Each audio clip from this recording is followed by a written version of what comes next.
नमस्कार, जय श्री राम, जय हिंद। क्या हाल चाल है आप सब लोगों के। चैनल में आप लोगों का एक बार फिर से स्वागत है। अयाज खान नाम तो आपने सुना ही होगा। ये वो इंसान है जो टेक्निकली तो फेमस है, मतलब लोगों की नज़र में फेमस इसलिए है क्योंकि बिग बॉस सेवन्थ सीज़न जो था उसके अंदर ये आया था, पार्टिसिपेट किया था और अपनी बकचोदी करके ज़िंदगी में इसने अपने करियर को आगे बढ़ाया था। सलमान खान की जी हजूरी करके, सलमान खान की चाट फूट के। बट अगर सही तरीके से अगर चीज़ों को फॉलो किया हो, चीज़ों को समझने की कोशिश करी हो, तो अजाज़ खान एक्चुअली एक ऐसा इस्लामिक इंसान है, ऐसा इस्लामिस्ट इंसान है जिसने कई बारी भारतीय चैनल्स के ऊपर बैठ के, न्यूज़ चैनल पे इंटरव्यूज़ दे के लोगों के साथ बात करते हुए, डिबेट करते हुए इस बात की पुष्टि करी है कि वो एक हिंदू हेटर है और किस तरीके से वो भारत के अंदर गजवा हिंद करवाने का जो थॉट प्रोसेस है मुसलमानों का, उसको किस तरीके से सपोर्ट करता है। पर उसके बारे में बात करने के लिए नहीं आया हूँ मैं। ये वीडियो दो पार्ट में है, दो पार्ट इन द सेंस जहाँ पे फर्स्ट पार्ट में मैं डेविल्स एडवोकेट बनूंगा और एजाज खान को थोड़ा सा डिफेंड करने की कोशिश करूँगा, और सेकेंड पार्ट में एजाज खान रियलिटी में क्या कर रहा है वो आपको दिखाने की कोशिश करूँगा। डेविल्स एडवोकेट बनूंगा मैं, लेकिन ये मत सोचना कि मैं सच में डेविल्स एडवोकेट बन गया हूँ। पर आपको एक बारीकी से एक चीज़ शेयर करना चाहता हूँ मैं, जो मेरे ख्याल में डिस्कस करना बहुत ज़रूरी है। क्योंकि बिग बॉस सेवन्थ सीज़न में जो ये इंसान नज़र आया था, उसके ऊपर एक लड़की ने रेप का एलिगेशन लगाया है। चारकोप पुलिस स्टेशन के अंदर एक एफआईआर दर्ज करवाई गई है एक ऐसी महिला के द्वारा जिसके बारे में कहा जा रहा है कि उसकी एज 30 साल के आसपास की है, और उसने अजाज खान के ऊपर रेप का कंप्लेंट फाइल कर दिया है, ये बोल के कि इसने मुझे जो हाउस अरेस्ट शो, जिसके बारे में सेकंड पार्ट में बात करने वाला हूँ वीडियो में, हाउस अरेस्ट शो में ये मुझे होस्टिंग दिलवाने वाला था और वो प्रलोभन देके इसने मुझे अपने घर पे बुलाया, मेरे साथ ज़ोर ज़बरदस्ती करी। 25 अप्रैल के आसपास की बात है जहाँ पे इसने मेरा बलात्कार किया। ये डेट स्पेसिफिकली उस एफआईआर के अंदर लिखवाई गई है, और ये भी बोला गया है कि कई बारी इसने यही बहाना देके मेरे साथ कई बारी ज़बरदस्ती करी है। अब यहाँ पे डेविल्स एडवोकेट बन जाते हैं 2 मिनट के लिए, बुरा मत मानना, 2 मिनट के लिए, मतलब दिल पे मत लेना बात को, कि भाई अगर कोई आपका रेप करता है, किसी चीज़ का प्रलोभन देके कोई ज़ोर ज़बरदस्ती करता है, तो एक बारी, दो बारी, तीन बारी, चार बारी करने के बाद क्या आपको रियलाइज़ नहीं हुआ कि आपका बलात्कार किया जा रहा है? या फिर ये इतने इंसिडेंट्स थे जहाँ पे आप काम पाना चाहती थी उस शो के अंदर, पर चूंकि आपको काम नहीं मिला, इसलिए अब उस कोइटस को रेप का नाम दे दिया गया है। ये भी बोला गया कि एजाज़ खान ने इस महिला को ये बोला कि भाई हमारे यहाँ पे 4 शादियाँ अलाउड है, तो शादी का प्रपोजल भी रखा, और मैं 4 शादियाँ अलाउड है तो I will be able to take care of you, शादी वादी करके बच्चे करके I will be able to take care of you, and हमारे जो फ्यूचर में बच्चे होंगे उनको एज अ फैमिली की तरह, as a whole hearted thing. मेरा सवाल यहाँ पर यह है कि क्या यही लड़कियाँ जो अपॉर्चुनिटी पाने के लिए सेक्स करती हैं किसी के साथ और उसके बाद मौका नहीं मिलता तो रेप का नाम दे देती हैं, क्या ये उन लड़कियों की ज़िंदगी को मुश्किलों में नहीं डाल रही हैं जिनके साथ एक्चुअली में बलात्कार होता है, जो एक्चुअली रेप विक्टिम्स है, रेप सर्वाइवर्स हैं? ऐसे बहुत सी न्यूज़, ऐसे बहुत से कांड सामने आते रहते हैं हर दूसरे दिन क्या, हर दिन न्यूज़ में कहीं रेप हो गया, किसी गांव में रेप हो गया, किसी मोहल्ले में रेप हो गया, किसी गली में रेप हो गया, हर चौथे पाँचवें मिनट में हिंदुस्तान के अंदर एक रेप हो रहा होता है। पर क्या ऐसी लड़कियां जिनका मकसद सिर्फ और सिर्फ बॉलीवुड में आगे बढ़ना है, अपने करियर को आगे बढ़ाना है, पैसा कमाना है, फेम पाना है, सुख सुविधा ऐशो आराम की ज़िंदगी लेनी है, क्या वो रेप शब्द का इस्तेमाल उसको इतना नीचे नहीं गिरा दिया, इतना लाइट वेटेड नहीं करी है कि कोई एक्चुअली में इसको सीरियस ही नहीं लेता है? और स्पेशली ग्लैमर इंडस्ट्री के अंदर से अगर कोई उठ के सामने आके ये कहता है कि भाई मेरा बलात्कार किया गया, मीटू किया गया है, तो क्या अब सिचुएशन ऐसी नहीं होगी कि लोग उन पर यकीन करना ही नहीं चाहते कि यार तुम तो बकैती कर रहे हो? Because every second person thinks कि कास्टिंग काउच टाइप का कोई प्रोसेस चल रहा था जहाँ पे प्रलोभन दिया गया, आपने उस प्रलोभन को एक्सेप्ट किया, आपने बदले में शारीरिक संबंध बनाए, पर जब आपको काम नहीं मिला तो आपने रेप का नाम दे दिया। तो ये डेविल्स एडवोकेट यहाँ पे थोड़ी देर के लिए बना मैं एजाज खान के लिए कि जो ये रेप का एलिगेशन लगाया गया है, ये मेरे ख्याल में म्यूचुअल अंडरस्टैंडिंग के साथ सेक्स हुआ, पर चूंकि वो काम नहीं दिया गया तो उसको रेप का नाम दे दिया गया। Having said that, Ajaz Khan को मैं किसी भी तरीके से क्लीन चिट देने की कोशिश नहीं कर रहा हूँ यहाँ पे, कभी भी नहीं दूंगा, क्योंकि जैसा मैंने आपको बताया, ये इंसान एक ऐसा दरिंदा है, एक ऐसा वहशी है जिसके बारे में आप सही तरीके से अभी तक समझ भी नहीं पाए हो, और आपको इसके बारे में, इसकी असलियत के बारे में जानना बहुत ज़रूरी है। इस समय एजाज खान का एक शो चल रहा है हाउस अरेस्ट, जो कि उलू नाम की एक ऐप है उसके ऊपर आता है, उसका यूट्यूब के ऊपर चैनल भी है, वहाँ पे भी काफ़ी वीडियोस अपलोडेड हैं। रिसेंटली कुछ कंटेंट आया उसके सामने जहाँ पे क्लिप्स चलाई गई ट्विटर के ऊपर और एक्स के ऊपर और लोगों को दिखाया गया कि किस तरीके का कंटेंट बनाया जा रहा है। अब ये वाला पार्ट जो है वीडियो का, ये भी 2 पार्ट में है। एक एजाज खान से रिलेटेड, हमारी सोसाइटी से रिलेटेड, और दूसरा पेरेंटहुड से रिलेटेड, जिसके बारे में कई बारी बहुत सारे वीडियोज़ में बात कर चुका हूँ मैं, डिस्कशन कर चुका हूँ मैं। अब ये जो क्लिप्स आई, इसका सुओ मोटो लेते हुए जो नेशनल कमीशन फॉर वुमेन है उसने एक जो है समन जारी किया एजाज खान को और Vibhu Agarwal, if I am not wrong, जो सीईओ हैं उलू ऐप के हिंदुस्तान के अंदर। और इनको बोला गया कि 9 मई को आप हमारे सामने उपस्थित होइए और ये बताइए कि ये क्या चल रहा है, किस तरीके का कंटेंट आप लोग बनाने की कोशिश कर रहे हो और आपके अगेंस्ट में एक्शन क्यों नहीं लिया जाना चाहिए। क्योंकि फ्रैंकली स्पीकिंग ये जो कंटेंट इस समय बनाया जा रहा है हाउस अरेस्ट शो के अंदर, वो किसी भी तरीके से एक सेमाई पॉन या पॉन चीज़ कह सकते हो। और जैसे मैंने कहा, ये जो पार्ट है वीडियो का, ये 2 हाफ में है, जहाँ पे हम कंटेंट के बारे में बात करेंगे, किस तरीके का दिखाया जा रहा है वो मैं दिखाऊंगा आप लोगों को इस वीडियो के अंदर, because you need to see it. आप देखोगे तभी आपको पता चलेगा कि मैं इतना गुस्से में ये वीडियो क्यों बना रहा हूँ और मेरी फ्रस्ट्रेशन और मेरा जो एंगर है वो क्यों जस्टिफाइड है यहाँ पर। सबसे पहले मैं आपको एक वीडियो दिखाना चाहता हूँ जो इस शो के अंदर शूट किया गया, किस तरीके से लड़कियों के साथ ट्रीटमेंट चल रहा था और किस तरीके से लड़कियां उसमें पार्टिसिपेट कर रही थी। एक बार ये छोटा सा क्लिप देखिए, उसके बाद आगे डिस्कशन करते हैं। है ना? और इस कामसूत्र मेरी नागिन। सर एक्चुअली मतलब मुझे ज़्यादा सेक्सुअली नहीं पता सर। सर आई स्वेयर नहीं पता sir. Sir 2-3 positions I don't know, I really don't know sir. कौन कौन सी पोजीशन मालूम है तुम्हें? सर जैसे dog up and down like, बस हाँ सर, मतलब आई am not into in like, इसलिए सर आई स्वेयर। तुमने एक्सपेरिमेंट नहीं किया कभी? नहीं सर। संकल्प और आयुषी, इन दोनों को 2 मिनट लिए डायरेक्ट करो। तुम डायरेक्टर हो, इनको दोनों को आओ। हाँ, अरे नहीं, एक पैर ऊपर रखो। हाँ, ये वाली पोजीशन करके दिखाओ। हाँ, फक है ना? यही पोजीशन तुम सेम उसके साथ कर दो, गौरव के साथ प्लीज। बढ़िया।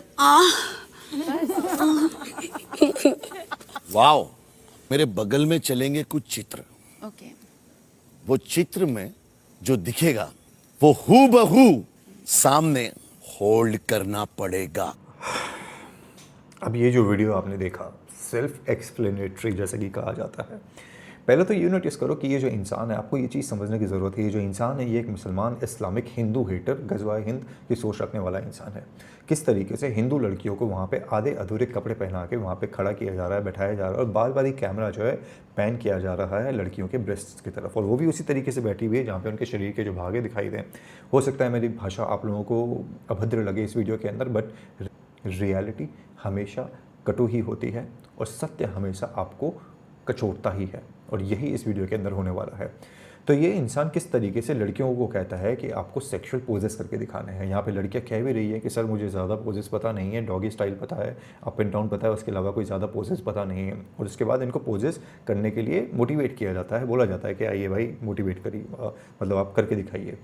मैं आपको ये भी बता दूँ कि हो सकता है इस वीडियो के ऊपर कॉपीराइट स्ट्राइक आ जाए, कॉपीराइट क्लेम आ जाए, क्योंकि कंटेंट किसी और का है ये। तो हो सकता है कि अगर कॉपीराइट क्लेम आए तो मुझे वो चीज़ बीच में एडिट करके वो पार्ट हटाने पड़े। तो हो सकता है आपको वो क्लिप, अगर आप बाद में ये वीडियो देख रहे हो तो हो सकता है आपको वो क्लिप ना दिखाई दे। पर अगर आप डिस्क्रिप्शन बॉक्स में मेरे टेलीग्राम ग्रुप दिए हुए हैं, अगर आप व्हाट्सएप ग्रुप का भी लिंक है, अगर आप वहाँ पे जाएंगे, इन वीडियोज़ को मैं वहाँ पे भी शेयर करूँगा, आप वहाँ पे जाके इनको देख सकते हैं। तो अगर वो क्लिप यहाँ से हट गए हैं by the time you watch this video, तो उसके लिए मैं क्षमा चाहता हूँ and I redirect you to the WhatsApp and Telegram groups जहाँ पे आप ये वीडियोस देख सको। Coming back to the thing, बाद में ये बंदा कहता है लड़कियों को कि मेरे पीछे कुछ चित्र चल रहे होंगे, वहाँ पे जो पोजेस दिखाए गए होंगे वो हूबहू आपको करके दिखाने हैं। यानी यहाँ पे मोटिवेट किया जा रहा है कि फ़ोटोज़ दिखा के आपको इस तरीके का पोर्ट्रे करके दिखाना है।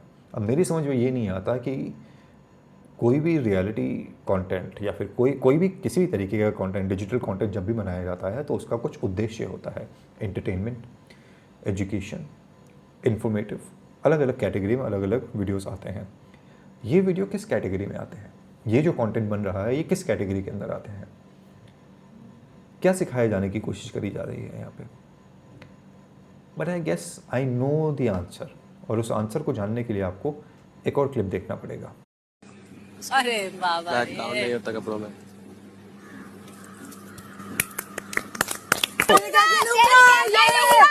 तेरी कह के लूंगा, तेरी कह के लूंगा। इन्होंने दो ही बोला, नहीं बोला चेक काड़ा स्कर्ट उतारो। और ये ले लो। नहीं क्या बात है कहना, what a sport you are, कपड़ा आगे रख सकते, व्हाट अ कमबैक कहना।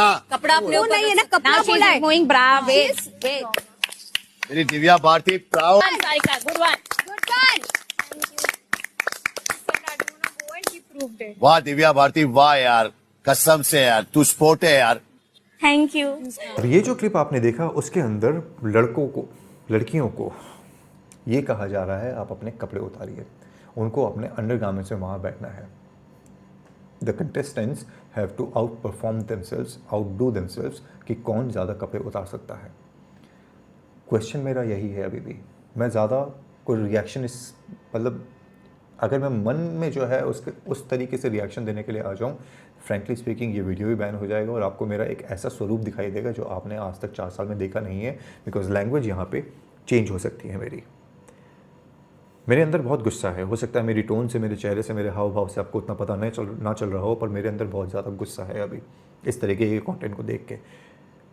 और इसको किस तरीके से जस्टिफाई किया जा रहा है उसके बारे में भी बात करूंगा मैं आगे। तो यहाँ पे बेसिकली लड़कियों के कपड़े उतारे जा रहे हैं और इन लड़कियों के माँ बाप जो इन शोज़ को देखते होंगे उनको अपनी कच्चा बादाम वाली बेटी जो है बहुत अच्छी लग रही होगी कि कम से कम जीन्स पहन के डांस कर रही थी, वो ऐसा अर्धनग्न तरीके से डांस नहीं कर रही थी। बट देन अगेन रशिया में जाके उसने जो प्रोस्टिट्यूशन किया पैसा कमाने के लिए 5000 रूबल्स के लिए, वो उसकी स्टोरी भी आप सबको पता है। और उसके बाद 4 करोड़ का घर भी खरीद लिया दिल्ली में। और हम जैसे लोग हैं यहाँ पे जो आप लोगों से हर एक वीडियो के ऊपर 1000 व्यूज़ हो जाए उसकी कामना करते हैं कि भाई सोसाइटी के बारे में बात कर रहे हैं, सोसाइटी के इश्यूज़ के बारे में बात कर रहे हैं, there will be support. But no, support नहीं आता है। वो इसलिए नहीं आता है क्योंकि एक कंटेस्टेंट है यहाँ पे जिसका नाम है कहना वशिष्ठ। मैं उसका वीडियो दिखाना चाहता हूँ आपको। मुझे एक बात बताएं, इतनी सारी पॉर्न साइट्स हैं, आप लोग दिन रात पॉर्न देखते हैं, तब वो अश्लीलता नहीं फैलाते हैं? उनके खिलाफ कोई एक्शन क्यों नहीं लिया जा रहा है? जब प्रियंका चोपड़ा हॉलीवुड में जाके न्यूड सीन्स देती है, जब राधिका आप्टे सैक्रेड गेम्स में टॉपलेस सीन देती है, जब मंदाकिनी जी बहुत सालों पहले ऐसे कुछ सीन्स करती हैं, तब आप लोग को नहीं लगता है कि समाज में अश्लीलता फैलाई जा रही है? लेकिन अगर हम छोटे शहरों से आकर खुद से कोशिश करके एक शो बनाने की कोशिश कर रहे हैं तो हम अश्लीलता फैला रहे हैं। वाह, सो हाइपोक्रेसी। तो अगर मैं कंफर्टेबल हूँ, अगर सारे कंटेस्टेंट्स कंफर्टेबल हैं, सारे 18 साल के ऊपर हैं और सब अपनी मर्जी से शो कर रहे हैं, तो इसमें एजाज खान और उल्लू कहाँ से आ गए? और उसने बेसिकली आके यहाँ पे डिफेंड किया है कि पॉर्न भी तो बनता है, उसको भी आप कंज्यूम करते हैं। प्रियंका चोपड़ा हॉलीवुड में जाके नग्न सीन देती है तो आपको कोई दिक्कत नहीं होती। सेक्रेड गेम्स में राधिका आप्टे, मुझे ध्यान भी नहीं ऐसा हुआ है कि नहीं राधिका आप्टे ने सेक्सुअल सीन दिया है, आपको कोई दिक्कत नहीं होती। हमने उसके बारे में बात करी है। पॉर्न के बारे में देखो, पॉर्न तो पॉर्न है, जितनी आप उसको बैन करोगे लिंक्स को उतने ही ज़्यादा उत्पन्न हो जाते हैं। पर अगर आप चूँकि पॉर्न से अपने आप को कंपेयर कर रहे हो, that means you are agreeing कि आप एक पॉर्न स्टार हो। और आपको ये भी याद दिला दूँ, in case you do not remember, कहना वशिष्ठ वही इंसान है जिसका नाम राज कुंद्रा के साथ भी आया था। ये लड़की जो है राज कुंद्रा के लिए प्रोस्टिट्यूशन करती है, उसके लिए पॉर्न मूवीज़ बनाती थी। और जो राज कुंद्रा अरेस्ट हुआ था अश्लील कंटेंट के लिए, उसमें जो लीड एक्ट्रेस थी वो यही लड़की थी, कहना Vashisht. And frankly speaking, I have no double thoughts और no qualm in calling these girl prostitutes, क्योंकि ये वो काम कर रही हैं, इसमें कोई दो राय नहीं है। और इन लोगों का सामने आके डिफेंड करना कि इस तरीके का कंटेंट ऑलरेडी बन रहा है तो हम बना रहे हैं तो आपको अश्लील क्यों लग रहा है, ये तो वही वाली बात होगी कि मैं जीबी रोड के यहाँ से निकल रही थी, वहाँ पे कोई जिस्म फरोशी का काम कर रही है तो मैंने कर लिया तो क्या दिक्कत होगी? कोई दिक्कत नहीं है। आप अपने आप को उस कैटेगरी में एज्यूम करती हैं, मानती हैं और एक्सेप्ट करती हैं कि आपकी औकात वही है, हमें उस चीज़ से कोई भी दिक्कत नहीं है। अब इस वीडियो के एक और पार्ट में आ जाते हैं जहाँ पे विष्णु शंकर जैन जी ने पिटिशनर्स जो हैं जिन्होंने फाइल करी है कुछ अपील्स इन ऐसे कंटेंट के अगेंस्ट में, उसके बारे में बात करी है। वो भी क्लिप देख लीजिए आप एक बारी। भारी मात्रा में ऐसा ऑब्सीन और इनडिसेंट कंटेंट फ्लोट हो रहा है और उसकी वजह से समाज में बहुत ज्यादा दुर्गति हो रही है। हम कल्चरली पॉपुलर नेशन की तरफ बढ़ रहे हैं और इसलिए हमने मांग की कि जो जितने सोशल मीडिया प्लेटफॉर्म्स और ओटीटी हैं, इस पे जिस तरह से ऑब्सीन कंटेंट फ्लोट किया जा रहा है उस पर रोक लगाई जाए, उस पर चेक लगाया जाए, उसको रेगुलेट किया जाए। और आज केंद्र सरकार की तरफ से माननीय तुषार मेहता साहब, सॉलिसिटर जनरल ऑफ इंडिया, भी अपीयर हुए थे और उन्होंने भी कहा कि इसको हम एडवर्सेरियल लिटिगेशन के रूप में नहीं ले रहे हैं और ये बहुत सीरियस कंसर्न है। काफी हद तक सरकार ने इसके पे रेगुलेशन लाया है और आगे आने वाले समय में और भी रेगुलेशन इस पे आने वाले हैं। माननीय सर्वोच्च न्यायालय ने दोनों पक्षों को सुनने के बाद इस मामले में नोटिस जारी किया है और ये याचिका काफी इंपॉर्टेंट प्रोविजंस के इम्प्लीमेंटेशन की मांग कर रही है, जैसे POCSO act, indecent representation of women act, section 294, 295, 296 of IPC जो प्रेजेंट बीएनएस है, section 67 of the information technology act. और इस पर आज माननीय सर्वोच्च न्यायालय ने दोनों पक्षों को सुनने के बाद नोटिस जारी किया। इसमें केंद्र सरकार को नोटिस हुआ है, साथ ही साथ जो 9 ऐसे ओटीटी प्लेटफॉर्म्स हैं और सोशल मीडिया प्लेटफॉर्म्स हैं जो डायरेक्टली ऐसी चीजें दिखा रहे हैं, उन सारे ओटीटी और सोशल मीडिया प्लेटफॉर्म्स को इसमें नोटिस जारी किया गया। अब जैसा कि आपने देखा, विष्णु शंकर जी ने विस्तार पूर्वक बताया कि किस तरीके से कोशिश करी जा रही है। सेंटर को सुप्रीम कोर्ट के द्वारा नोटिस भी भेजे गए हैं कि भाई ये जो ओटीटी पे नेटफ्लिक्स, अमेजॉन, हॉटस्टार वगैरह पे, हॉटस्टार पे तो नहीं है उतना, बट नेटफ्लिक्स और अमेजॉन स्पेसिफिकली, इन पे जो सेक्सुअल कंटेंट है इसको किस तरीके से आप रोक सकते हो, किस तरीके से इन पे बैन लगाया जा सकता है, किस तरीके से रिस्ट्रिक्ट किया जा सकता है। क्योंकि ये जो ऐप्स हैं ये ईजिली एक्सेसिबल हैं बाय आपका जो बच्चा हर दिन आईपैड लेके बैठा रहता है और वो कुछ ना कुछ देख रहा होता है। अब चाहे वो गेम ऑफ थ्रोन्स का सेक्स देखे उसके अंदर या फिर वो सीक्रेट गेम्स का देखे, चाहे अंग्रेजी को में देख ले चाहे हिंदी में देख ले, बात एक ही है। तो कोशिश करी जा रही है इस तरीके के कॉन्टेंट को रोकने की। अब आ जाते हैं एक लास्ट पार्ट पे ऑफ दिस वीडियो, जो कुछ पेरेंट्स को बहुत बुरी लगने वाली है, जो मेरे कई वीडियोस लगते हुए हैं कि भाई पॉर्न एक तरफ है, यस पीपल कंज्यूम इट।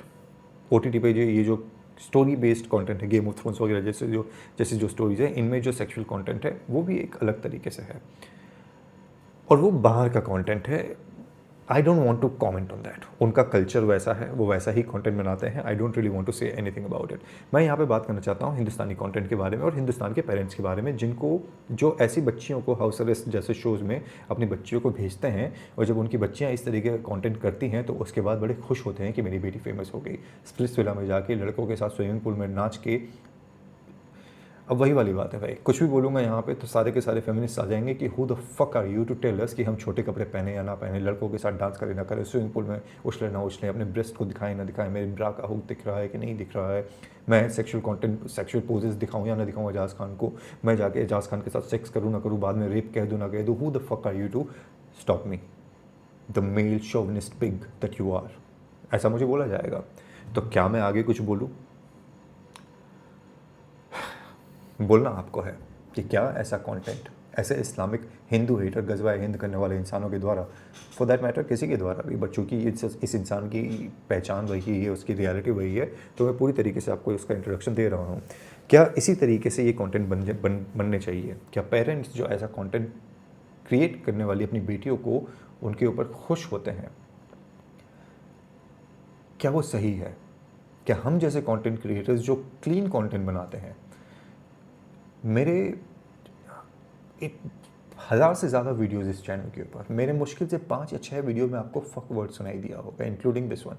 उसके अलावा ना कभी कोई गाली दी, ना कभी कुछ किया, ना आर शब्द का इस्तेमाल किया, जो दूसरे बड़े बड़े यूट्यूब चैनल्स भी करते हैं हिंदी में अपने जब लाइव सेशंस करते हैं।